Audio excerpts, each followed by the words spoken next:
जो लोगों ने खाना खाया उन्हें फ्रेश भी वही होना। एक दिन वो पाइप ब्लॉक हो गया, पेट में दर्द, बिल्कुल संजू मूवी वाला सीन याद आ गया। वो तो कुछ भी ना उससे भी बुरा, जो टॉयलेट ऊपर आ जा, पानी ऊपर आ गया, इतना इतना ऊपर। अब वॉशरूम जाना है, फ्रेश होना है, अब आप रूम में तो हो नहीं सकते, पूरे रूम की जितनी भी जनता मार डालेगी कि साले यहाँ कर रहा है। अंदर गया मैं, मेरे पैर यहाँ तक, और जैसे हिंदी सीट पूरा नीचे बैठते हैं ना, तो ये लगा लो अगर पूरा नीचे बैठ गया तो गीला हो जाएगा, पिछवाड़े पे पानी आ जाएगा। तो 90 डिग्री जैसे स्क्वाट मारते ना, चेयर की तरह, चेयर पे, हाँ। घुटने इतने मोड़ो कि ऊपर से छप करके निकले और छींटे ऊपर। सुबह उस दिन तो टूट गया होगा भाई सपना सारा जेल का। उस दिन मैंने कहा भगवान अब घर भेज दे, अब हो जाए बेल। अब घर भेज दे। तो भाई बड़े मजे ऐसे सीन और भी देखे आपने जो आपको अप्रोच किया बंदे ने कि कोई और आपके और सामने क्या हो रहा हो काम कुछ? करवा रहे, या गैंग्स देखी आपने? गैंग भी देखी है, अब नाम तो ना लूँ, खैर उनसे तो अब दोस्ती है मेरी। तो जैसे मैं गया ना, तो मुझे एक भाई था मेरा कपिल, उसकी डेथ हो गई, उसके फादर ने उसकी मतलब मर्डर कर दिया। तो वो मेरा बहुत अच्छा भाई था, मतलब जैसे मैं जेल में गया तो 2017 में मेरे एक भाई हैं, उनको जेल हुई थी, तो वो उनके साथ था। तो जब मैं जेल उन्हें मिलने जाता था खिड़की पे, तो वो तब मुझे खिड़की पे मिलता था, अच्छा, मजाक करता। हाँ।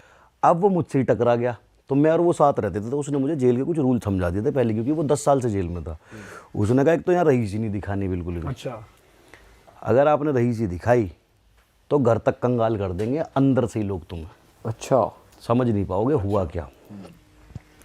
मैंने कहा ठीक है जी, और ऊपर से कपड़े फटे हुए पहन, ये बाबूजी बन के मत घूमे। मैं ठीक है। तो 3-4 दिन बाद मेरा चाल चलन देख के एक गैंग था, गैंग ऐसे चलता है कि एक रूम एक गैंग को मिला हुआ है। अच्छा, कि आप जो भी बाहर क्राइम करोगे आप इस वाले रूम में आओगे, इसमें आपका VIP खाना, टीवी, फ़ोन सब मिल रहा उन्हें, सब कुछ मिल रहा हूँ ना। तो उनका एक मेंबर आया मेरे पास, उसने मेरे कंधे पर हाथ रखा। अब क्योंकि इसने मुझे समझा दिया था पहले कपिल ने कि तुझे मुर्गा बनाने की कोशिश करेंगे। मैंने कहा ठीक है। अब उसने कहा छोटे क्या नाम है तेरा? मैंने कहा राजवीर। कहाँ से है तू? मैंने कहा गाजियाबाद से। मम्मी पापा की याद आ रही होगी, फ़ोन करेगा? उसने तो जेब से निकाला फ़ोन, मोबाइल रख दिया मेरे हाथ में। 3 महीने हो गए थे जब तक मुझे। मैंने कहा भैंचो फ़ोन, और फ़ोन का ऐसा जेल में अगर पता लग जाए कोई फ़ोन यूज़ कर रहा है तो इतनी मार पड़ती थी भाई साहब। रिमांड, ये पैरों के पंजे ऐसे बांध के इनमें लट 200-250 हर लट दिमाग में लगता है यहाँ। मैंने तो छोड़ दिया, मैं कहा भाई मुझे ना चाहिए फ़ोन वोन। कह रहा था कर ले कोई दिक्कत ना, पता ना तुझे किसके आदमी है हम, कर फ़ोन घर। अच्छा वो क्या करते जैसे मैं फ़ोन करूँगा पापा ये वो, फिर मेरा फ़ोन छीन लेंगे। पापा का नंबर आ गया। अब गेट पे एक फ़ोन होता है, गेट पे लैंडलाइन, जो आप हर तीसरे चौथे दिन घर पे फ़ोन मिला सकते हो अपने मम्मी पापा को। नंबर आता है 2.5 मिनट के लिए, हर तीसरे दिन 2.5 मिनट कॉल कर सकते हो आप घर पे। तो फिर ये मना कर देते वहाँ गेट पे कि इसका फ़ोन मत करवाना। अब यहाँ से ये फ़ोन करते फादर साहब को कि जी आपके लड़के के साथ ऐसे ऐसे कुछ ट्रेजिडी हो गई है, जेलर ने उसे तन्हाई में डाल दिया और आप 10 लाख रुपए भिजवा दो और हम ऐसे ऐसे करा देंगे। अब कोविड चल रहा, माँ बाप तो मिल नहीं सकते। जेलर से पूछा कैसे, तो एक लड़का आएगा जी घर, उसे पैसे पकड़ा देना, हम इसे यहाँ से निकलवा देंगे। ऐसे करके ट्रैप में फंसा के, और अगर जैसे मेरे फादर साहब समझ जाएं कि ये झूठ है, ट्रैप है, फिर गोली चलवा देते हैं घर। कैसे ना दे रहा तो ऐसे दे, फिर अब तो दे। अब घर वाले डरते हैं कि हमारा बच्चा ऐसे बदमाशों में फंसा हुआ कि भाई जो मांग रहे दे दो। मतलब जेल से बाहर का भी कंट्रोल कर रहे हैं, अंदर तो हाँ, अंदर का तो चल ही रहा है। फिर ऐसे फ़ोन कर देंगे 4 जोड़ी नाइक के जूते, 4 रिबॉक के ट्रैक सूट और इतने किलो बादाम, इतने किलो काजू, भिजवाओ फटाफट। मतलब जेल में भी पूरी गुंडागर्दी चल ही रही है, पूरी चलती है। तो उसने मेरे कंधे बात रख के बोला क्या करता है तू? मैंने कहा जी जिम में ट्रेनर हूँ। कितने पैसे मिले हैं तुझे? मैंने कहा जी 15,000 वैसे और गोली गाली बेच के 10-20 हज़ार वैसे कमा लूँ। मैंने की 30-35 बैठ जाए महीने के, कर लूँ उसमें काम। पापा क्या करें तेरे? मैंने पापा तो आप आ ही जाए जी, कुछ ना करते, व्हील चेयर पर है मैं। नो भाई, मैंने भाई पागल है। नो कैसे पागल है? मैंने पागल है बचपन से। अनु मम्मी मम्मी मनी मम्मी मेरी मेड है, घर घर जाके झाड़ू पोछा वैसे वैसे मार के अपना काम चला ले, वह पापा की दवाई ववाई चल जावे। तो उसने मेरे कंधे पे ऐसा हाथ रख रखा। तो जैसे उसने देखा ना घर की इतनी मजबूरी, उन्होंने मेरी गुद्दी फड़न गई, चल ठू, बंद किसी और है पकड़ूंगा।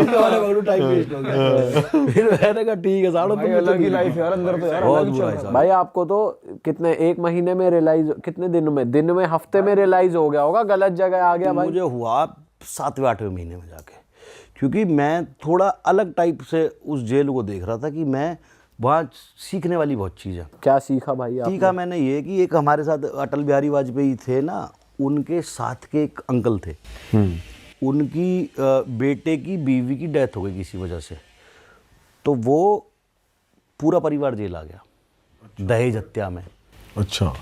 कि भाई ये दहेज मांग रहे थे, हमने नहीं दिया, तो इन्होंने हमारी बेटी छत से फेंक के मार दी, उनकी बीवी भी, उनका बेटा भी, वो भी। तो जब मैं उनकी मजबूरियाँ देखता था ना, तो मुझे ऐसे लगता था कि बाहर की दुनिया में हम कितने ब्लेस्ड हैं, 4 पैसे कम आ जाए अकाउंट में तो हमें टेंशन होने लगती है। यहाँ दर्द देखो, एक अंकल थे हलवाई, दादरी में बहुत बड़ा काम था उनका, मतलब कोई शादी दादरी साइड की हो रही है ना, तो उसमें उनकी कढ़ाई चलती थी, इतना बड़ा काम था। और वो बर्तन धोते थे अंदर, कि जैसे हमने खाना कहा, हमें बर्तन मिल गए, जैसे अंदर जाते 2 कंबल मिले, एक प्लेट मिली, एक कटोरी मिली, तो इसमें ही हमने खाना खाना है। अब धोए कौन? तो वो अंकल धोते थे 2 रुपये में। तो फिर उनकी आंखें हर टाइम रोई रोई सी रहती थी। मैंने कहा यार इनके साथ क्या प्रॉब्लम है? फिर दोस्त था कपिल मेरा, उसने ही बताया, कह रहा ये ना बहुत बड़ा केटरिंग का काम था, इनकी बेटे की बीवी मर गई और ये भी पूरा परिवार जेल में। अच्छा। तो ऐसी ऐसी चीज़ें जब देखता था ना, तो मुझे फिर ऐसे रियलाइजेशन होता था कि मैंने यार बहुत, मतलब हमारी जो ज़िंदगी है, और जब से मैं वहाँ से आया हूँ ना, मुझे दुनिया में दर्द नहीं होता किसी भी चीज़ का, कि कितना भी बड़ा दर्द हो, मुझे लगता है साले चूतियाँ हैं ये जो रो रहे हैं, अंदर जाओ वहाँ जाके फील करो दर्द होता क्या है। तो यहाँ बाहर की चीज़ें इतनी छोटी लगती है। अच्छा, जब कई बार ऐसे हुआ, रोटी है, कच्ची रोटी, अब घर पे हमारी मम्मी बनाती है रोटी, बेलती है, पूरी गैस पे गर्म होती है, फूलती है, वहाँ ऐसा सिस्टम ना है, वहाँ तो कैदी रोटी बना रहे हैं, जिन्होंने पर्ची नहीं कटवाई उन्हें काम करना पड़ रहा है। तो वो बड़ा किचन है, वहाँ रोटी बना रहे हैं, बड़ा तवा है, उसी पे पसीना रोटी में, और वहीं वो रखी, फेंका ऊपर से, क्योंकि आग लगती है तो गर्मी लगती है, तो दूर से फेंकते हैं रोटी और डंडे से उठा लेते हैं, तो उसे सिकने भी नहीं देते, कच्चा आटा है खाओ। तो कितनी बार ऐसे हुआ, सब्जी नहीं है, कच्चे आटा है, पानी में डाल के खा रहे हैं हम। तो फिर वो रियलाइजेशन होता था कि यार बाहर जो दुनिया है वो कितनी सुंदर है, माँ है, बाप है, रोने को दोस्त हैं, हंसने को दोस्त है, यहाँ कुछ भी नहीं है। तो वहाँ से बहुत मैं तो मेंटली बहुत स्ट्रांग हुआ हूँ, है मैक्स। उसके बाद से मेरे अंदर तो बहुत चेंजेस आए मेंटली, अब नहीं होता दर्द किसी भी। बट भाई जब आपको इतनी रियलाइजेशन हो गई, और फिर जब अब हम आपको देखते हैं कि भाई लड़ने मुंबई पहुंच गए, या लड़ने यहाँ पहुंच गए, तो आपको तो ऊपर उठ जाना चाहिए लड़ाई झगड़े से। नहीं, तो हर चीज़ का कायदा है ना, मुझे इतना पता कि किस चीज़ पे कितनी सी धारा लगेगी, कितने दिन में छूट जाऊंगा। हाँ। अच्छा, अब दिमाग से नॉलेज हो गई अब knowledge हो गई प्रॉपर। ना हर चीज़ की। हाँ। अब मुझे पता कि इतना कहना है और ये करना नहीं है, और जब करना है तो कहना नहीं है, और करना है तो इस तरह से करना कि ज़्यादा से ज़्यादा 10-12 दिन में बाहर आ जाऊँ। हाँ। पर ये नहीं आया भाई, ये करना ही नहीं है यार भाई। यार लो, आप इतना अच्छा कंटेंट बनाना आपने शुरू करा फिटनेस रिलेटेड, इतनी नॉलेज भी है आपके पास, तो भाई फिर आप में और बाकी लोगों में फर्क होना चाहिए ना। गर्मी है, क्या करें, कोई बदतमीजी करता बर्दाश्त नहीं होती। भाई उस बारे में आप क्या सोचते हैं? जैसे लोग कहते हैं जो इंस्टाग्राम पे ये बदमाशी करते हैं कि लाइव आ जाएंगे, लोकेशन भेज दे, ये सब फेक करते हैं। ये शुरुआती ट्रेंड तो आपसे ही शुरू हुआ था, लोकेशन वाला फेक है, फॉलोअर्स के लिए कर रहे हैं, उस बारे में क्या कहते हैं? ना कोई फेक नहीं था, मतलब मैं तो कभी करा ही नहीं फॉलोवर्स के लिए ऐसे। ये तो पता ना कैसे मेरी रजत की कुंडी फंस गई थी, तो सॉल्व करनी इतनी मुश्किल हो गई भाई वो।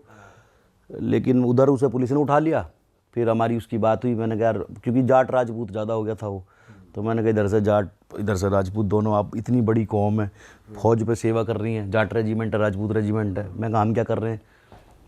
तो मैंने उसने रात को 1-1.5 घंटे बात करी कम से कम, रियलाइज़ करके। मैंने कहा हम क्या चूतियापा कर रहे हैं यार, ये तेरा मेरा जो भी आपस में कर लेंगे, जाट राजपूत क्यों लड़ रहे हैं? वह देश के लिए जाट और राजपूत बॉर्डर पे लड़ रहे हैं, सही बात। यहाँ हम साले लड़ रहे हैं और दुनिया इसे नकली समझ रही है और ये सोच रही है फॉलोवर के चक्कर में कर रहे हैं। तो मैंने बोला भाई कह तो ठीक रहे हो। फिर मैंने कहा कल मिल के इसे ख़त्म करो परमानेंट। तुझे लोग गाली बकें तो कोई दिक्कत ना, मुझे गाली बकें तो कोई दिक्कत ना, पर इसे खत्म करो। पर बीच में मैटर बहुत ज्यादा सीरियस भी तो हो गया था। बहुत सीरियस हो गया था, बहुत। कुछ हुआ था बीच में कुछ सीरियस की एकदम की आप जैसे हाथापाई टाइप से ऐसा भाई कुछ? किससे? रजत से? हाँ, या किसी आपके किसी भाई की किसी से, जैसे आ जाते हैं भाई लोग भी तो आ जाते हैं ना इसमें आपस में। रजत वाली कंट्रोवर्सी हाँ। में, रजत वाली कंट्रोवर्सी में ये हुआ था कि अब रजत छारा गांव का है, फरीदाबाद का थोड़ी है। अब उसकी जैसे कंट्रोवर्सी वगैरह हो रही थी तो उसने कि आ जाओ फरीदाबाद, हम चले गए। अब हमारे पास बहुत सारे भाई ऐसे भी थे जिन पर हथियार वथियार भी है कि आज इसे मार ही दो, देखी जाएगी। अब ये मुझे समझाएंगे यार इसे कुछ हो गया तो फंसेगा तो तू ही है। मैंने कहा देखी जाएगी, कोई बात ना, प्रूव तो करना है कि मैंने नहीं करा। ठीक है, थोड़े दिन की जेल सही, पर अब तो कुंडी अटक गई। तो आधे उसमें यूँ कहा हम कर देंगे काम और तू हमें जेल में पैसा पहुंचाता रहियो और वकील कर लियो हमारे लिए। रेडी हो गए? रेडी। तो उधर अब वो अकेला पड़ गया रजत। इधर से हम इतने सारे चले गए, फिर कुछ फरीदाबाद के भी हमारे साथ हो गए, कुछ बल्लमगढ़ के भी हमारे साथ हो गए। वो किसी गांव में था तो एक भाई हमारा वहाँ चला गया। गांव देख के कही तो हमारे गांव में खड़ा है, यहाँ से धमकी क्यों दे रहा है यूँ? तो समझ गए, जैसे मैं आपके साथ खड़ा हूँ, हाँ। कोई लड़का आपको धमकी दे रहा है और मैं बैकग्राउंड में देखूँ ये तो गाजियाबाद है, वही है। हाँ। मेरे पड़ोस में खड़ा होकर हम ही धमकी दे रहा है। तो उनमें से एक भाई हमारा निकल के वहाँ पहुँच गया। अब उसने पकड़ के उसे जब वीडियो कॉल करा तो मैं बड़े जोश में, मैंने कहा 5 मिनट मारा हूँ। तो इन्होंने सारों ने समझाया कि यार देख ऐसा है, लड़के हम हो गए ज़्यादा और रजत हो गया यहाँ अकेला, उसका गाँव नहीं है ये बेचारे का। सब ने 2-2 हाथ भी मार दिए। फिर ऐसा सुनने में आता था कि वो ड्रग ओवरडोज करता है, स्टीरॉयड ओवरडोज करता है, कि उसकी हार्ट बीट तेज हो गई किसी वजह से, कुछ उसके साथ ट्रेजिडी हुई है तो किसी माँ का बच्चा ही। तो मैंने कहा छोड़ो, उल्टे चलो घर। मैंने कहा ये इतना ही करना था, बहुत है। हमें अकड़ तोड़ दी थी, अकड़ हमने तोड़ ली। हम घर वापस आए, उसने फिर गाली बकनी चालू कर दी। फिर वो चला गया वहाँ मांडोटी। फिर वो बात बढ़ते बढ़ते बढ़ते बढ़ते जाट राजपूत बन गई।